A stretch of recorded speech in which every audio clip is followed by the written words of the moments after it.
میں پھر دوسرا سوال یہ ہے کہ ایک انسان پانی میں ڈوبا اور پھر وہیں مر گیا اور اس کا جسم پانی کے اندر ہی موجود ہے۔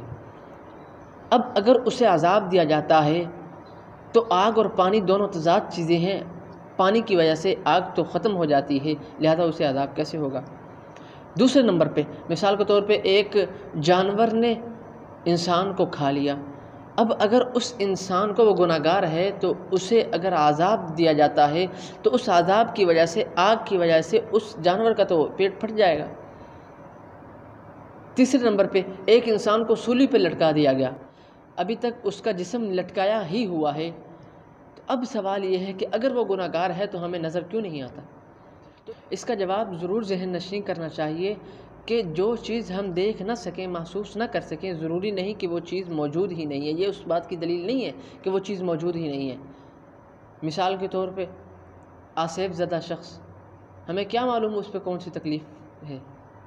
مثال کے طور پہ ایک بیمار شخص ہے، اب جب تک وہ تڑپے گا نہیں، کراہے گا نہیں، اس وقت تک ہم کیا سمجھیں گے کہ اس کو کوئی تکلیف ہی نہیں ہے۔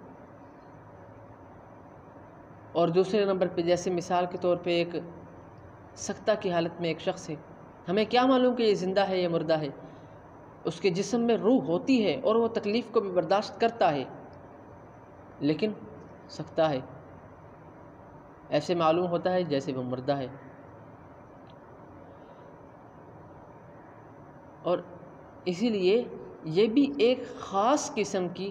اللہ رب العزت ان میں روح ڈالیں گے، جس کی وجہ سے وہ عذاب کی تکلیف کو بھی محسوس کریں گے